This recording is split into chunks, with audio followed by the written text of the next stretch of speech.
Hey, folks. Today, I am drinking a Conclave beer. And also today, I am drinking it with friends. Yay. Over here, we have Mr. Kyle from No Hype Reviews. No Hype Beer Reviews himself.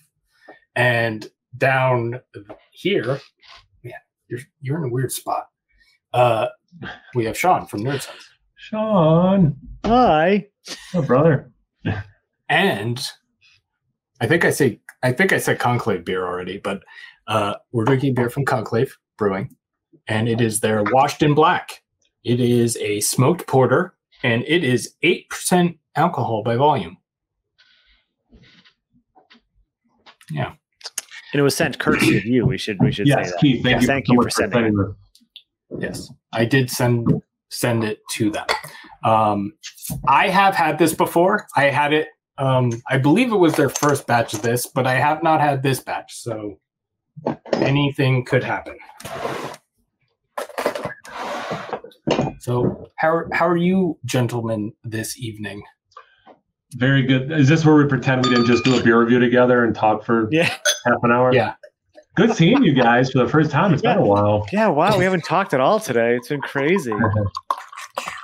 I found a flaw in this glass is where they position the artwork is like you can't really get too much visibility of the head. Oh. There's not a lot of head. I ended up pouring pretty aggressive to try to get more. So I have 3/4 of a finger, maybe like 7/8, 6/8. 6/8 would be what, 3/4? Yeah. I have about half. Yeah. Mine stops right about like Randy Rhoads' fingers on the neck. Okay. To his elbow. Got it. He's elbow deep in the beer. But yeah, the head went away pretty quickly. It's starting to go down already. But yeah, it's a very dark beer. It dark is brown. Yeah, I'm not getting any red characteristics even in the light. No. It's pretty dark. Brown beer. Would you guys say 8% is on the higher end for porters? Right? For me, yeah, because that's to me one of the big differences between a porter and a stout is porter's lower ABV typically, and a little thinner. Is just kind of in my own mind. I don't know if that's true of any sort of official organizations, but that's kind of in my mind. Yeah, I've seen a good amount of like 7. Usually when I think porter, I think between like 6, 6.5, 6 and 7. But I've seen a lot of 7% porters coming out of Treehouse, at least, like with their porter game. But yeah, 8% is I would say that's relatively high for a porter. Is it Imperial at this point, or is it like? I mean, it doesn't say Imperial, but I think because I like my instinct wants to say like 8% is like the cap for porter before it's an Imperial porter. Yeah. But wouldn't you say an Imperial Stout is an Imperial Stout at 8% though? I wouldn't. Imperial Stouts are what, 10, 11? For me, double digits. Yeah. Isn't I don't know. Luscious considered an Imperial Stout? That's 8-9%, isn't it? Doesn't quite hit double digits. I don't know. Yeah, no. But we're not here to talk about other beers. We're here to talk about this smoked porter that keeps us. So now shut up. What it looks like. Should we smell it? Yeah, I think we should. Let's see what it smells like.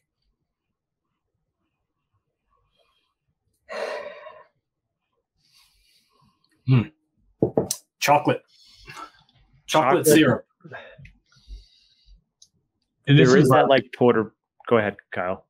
Well, this is why I was excited to do this, especially with Keith, because he drinks more smoked beers than I do, even though I like smoked beers. Like for me, it takes a little bit to get past the smoke into anything else. But I did get chocolate next, so I was glad that Keith said chocolate. You got the smoke first. I did, yes. Oh, okay. Yeah, I did too. Oh, all right. Yeah, I got chocolate syrup-ish, but not like overly sweet, or not sweet like syrup. And And then there's just like a nice subtle, like kind of ashy smokiness. It is an ashy smokiness. Yeah. The chocolate for me is, I wouldn't say syrup. I would say the sweetest it would give is maybe like Hershey's Special Dark. For me, it's a little bit more like dark chocolate. But yeah, I like the ashy smokiness. I think that encapsulates the smoky aspect very well. Yeah, the maybe chocolate syrup wasn't the right word or right way to describe it, but it doesn't, like, it smells like but it is like a darker chocolate, but it smells like what chocolate syrup smells like to me, but it's not syrup. It's like not that sweet, but like it's I don't know. It doesn't smell like it's going to be very sweet, but I totally get what you're saying. Right. Yeah. Yeah, it's not. I don't know a better way to describe it. So. How about you, Sean? The way that Kyle said, like the dark chocolate, I get. I almost get in, like, I think it's the smoke character giving this a salted dark chocolate. Ooh! If you give it like a quick whiff from like a little bit distance, right? It's giving me. Kyle, you might know what I'm talking about, but like they come in discs. The Mexican stone ground chocolate, Taza. Taza. Yeah, chocolate. Yeah, I think it's actually made near Sean. Isn't that a Boston company? They are. Yeah. Because Night Shift did so many beers. Oh yeah, they did. I love those Taza chocolates. Speaking of Night Shift, all right. Yeah. All right. Yeah, very much, Keith. Yeah, for me, it's very much that kind of chocolate. A little bit of that. Yeah. Yep. Now I want those, man. Those were so good. I got it. Yeah, I'll have to order some. Right. Anyway, you guys want to drink it now? I do. Yeah, definitely. All right. Cheers. Coming up. Clink, clink, clink. Clink.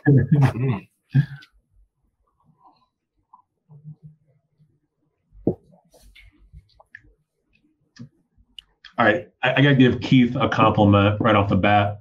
Not that this is an overly sweet beer, but the chocolate is sweeter on the taste than I was perceiving in the aroma.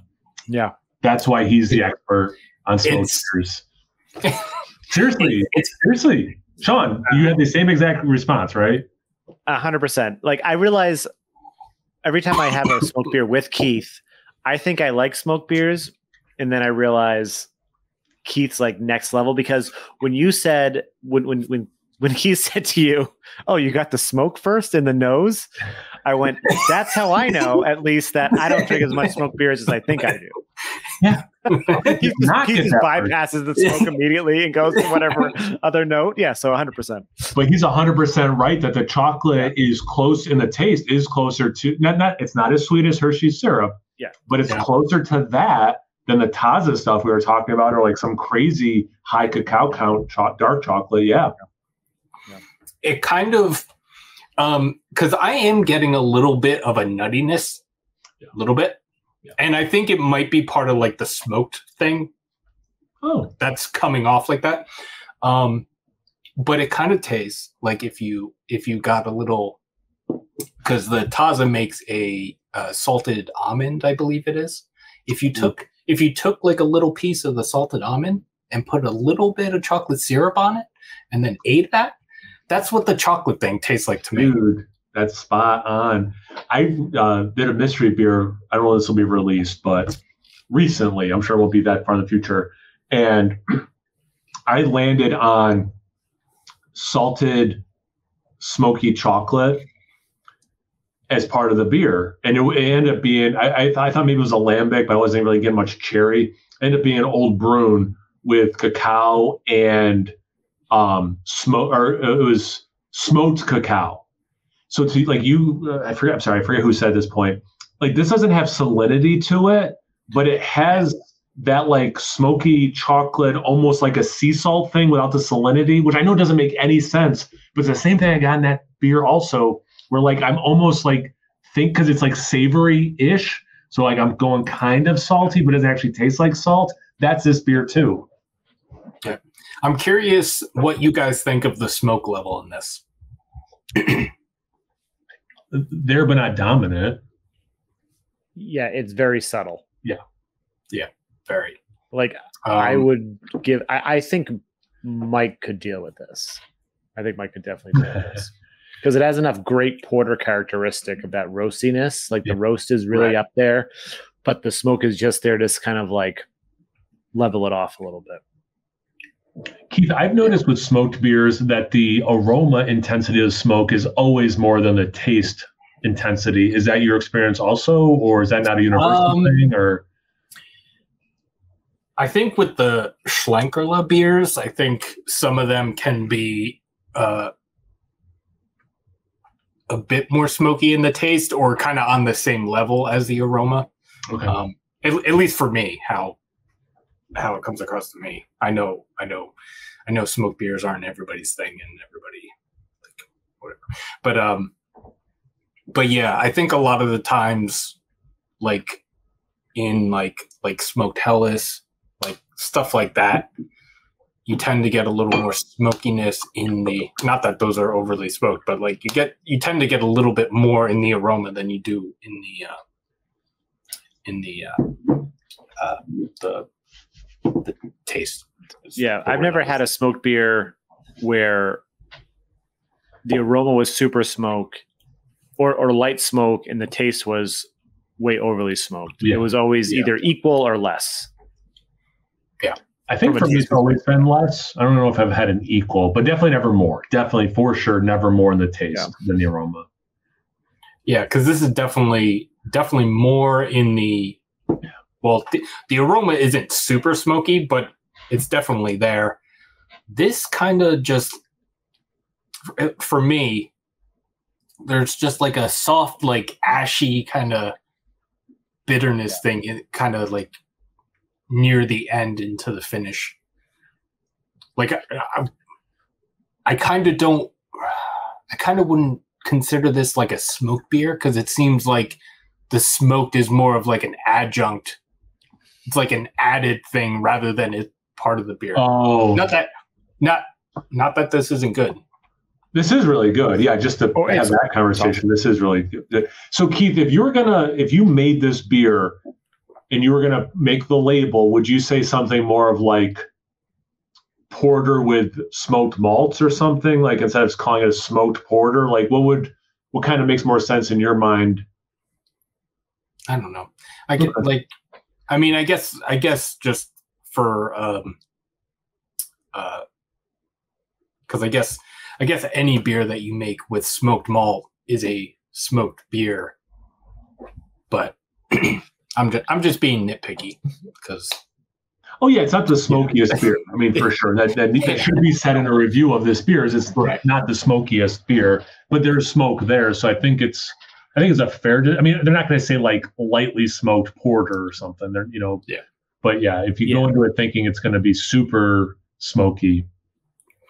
Yeah, because it is a bit like ashy, charry kind of thing in the taste. Mm-hmm. And I've had stouts and stuff and like other dark beers that have that don't have smoked malt. Maybe not as much, but have like a similar characteristic. There's a lingering. Go ahead. I was gonna say, there is like a lingering. Like if I let it sit and I play with my tongue a bit, there is a lingering more smoky thing, but otherwise it is that like ashiness that like Keith was saying. The Untapped description does say, it's a collaboration actually with East Coast Yeast. I don't know where they are. It doesn't say on the bottle. Oh, that's but right. It just says dark, smooth, complex with hints of chocolate and coffee with a subtle smoke on the back end. So they knew what they were. So they... Yeah. Perfect. Yeah, I think that's a very accurate, because like with the roast, I didn't think coffee, but like with the roastiness, like that's a fair description. Yeah. Any fruit notes you guys are getting or no? The sweetness makes me want to say yes, but I don't think I'm actually getting any fruit. A jammy characteristic is almost coming out, like just a little bit of jamminess, but then it like stops. Yeah. Okay, that's what I was going to say, Sean. Yeah. Yeah, it's almost a berry jam, but it's not full on enough to like be. It's almost like a pop of like almost, if that makes sense. It's not even like a pop of. That's definitely the thing. It's like a pop of. I think that might be kind of a jammy thing. Yeah. Yeah, because it's like the sweetness kind of builds up, and then the smoky character comes in, and it just like cuts it off immediately. Yeah. For sure. For sure. So you're like, oh, this is going to be fruity. And then it's like, nope.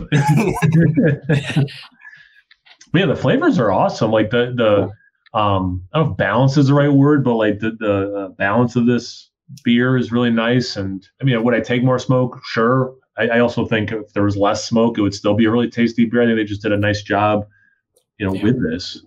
Yeah, like just whatever the base porter that they use for this is fantastic. Yeah. Yeah. I don't know if because I know they have a regular porter that they have, and I think that's only 5.5%. So I don't think that's the base for this. Yeah, I don't know if they have a porter that is 8% that isn't smoked. So they probably do it on purpose. Yeah. So it's just which is fine because this is freaking awesome. Like I feel like this is a good gateway smoked beer because I imagine. Then again, to someone that doesn't like smoked beers or never had a smoked beer before, if they tasted this or smelled this, it would probably be like sensory overload for them. I'm sure, like they would probably get way more smoke than like we're saying it. But given that I found the more smoked beers I have, the less I'm like, this needs more smoke. I find myself saying that more when someone else is like, "What are you crazy?" Yeah. And the carbonation is like perfect. It's just prickly enough. That's a good point, Sean. Yeah, it's not flat, but it's not super spritzy. It's just kind of it's what this beer should have. It's just enough. Yeah. It's a little tingly. Yeah. There's a little bit like the mouthfeel is a little marshmallowy if you have like chocolate marshmallows. Toasted with the chocolate. Yeah. I like that descriptor. There's not vanilla or anything like that. No. Man, that's a good descriptor, Keith. Speaking of, why don't more breweries make when they make s'mores stouts? There's never a smoke character to it. It's always just chocolate. It's like a missed opportunity. Right? Why is there never smoked s'mores? Like that makes the most sense. Because it's toasted marshmallow, so it should have like a You should get the toastiness. I think we're gonna have to start a brewery and do that, guys, because that just makes too much sense. Oh well, here we go. All right, next big venture, guys. We're all quitting our day jobs. It's gonna be fine. We're gonna make one beer. It's a s'more stout, and it's gonna actually have some smoke characteristic to it. You hear it here first, everyone. Just as the odd man out, just so everyone knows watching this, there will also be a video of the three of us reviewing a different beer on the Nerdsense channel. Thank you. So make sure you guys check that one out too. Keith, I know you were going to get to it, but I just thought prime time. People, because there's going to be more time. There's going to be more in this video, so people might check out the very end, but not yet. And don't forget, there's also probably going to be a Conclave IPA collaboration between Keith and Kyle. I would have been there, but I didn't read the instruction manual properly, and I did it by myself. There is, people watching. There will be many attempts at collabs with the three of us, some of the three of us with other people, trying to get collabs going a little bit more. Yeah. All the things. All right. All right, Mr. Rausch Beer Hat. Let's take us home. Any final thoughts on the beer? Yeah. This is home. I would say I love this beer. Like I would think if you like darker beers, if you like porters, and you're thinking about getting, and you say you don't like smoked beers, and you're near Conclave, you can get this. This is a pretty good gateway. And I would say like any ashy porter, just imperial stout in general is a good gateway if you're thinking about getting in a smoked beer because like you said, Keith, you do get that ashiness, that light smokiness from non smoked darker beers. So like, Right. I don't know. I always try to like advocate for like getting into smoked beers. I feel like it's like it's like smoked beers and sours, the two of the hardest things you get someone into. It feels like from a beer perspective. But that's my TED Talk. Thanks for attending. All right. Well, everybody watching, go check out Kyle at No Hype Beer Reviews, and then check out Nerdsense. Sean, I'm over here. So weird. I can't point down. Thanks for hanging out, and I hope you're all doing well. And we'll see you in the next one. All right. Cheers. Cheers, Thanks guys. for sending us, Keith. Clink. Cheers, everyone at home. Yeah, you're welcome.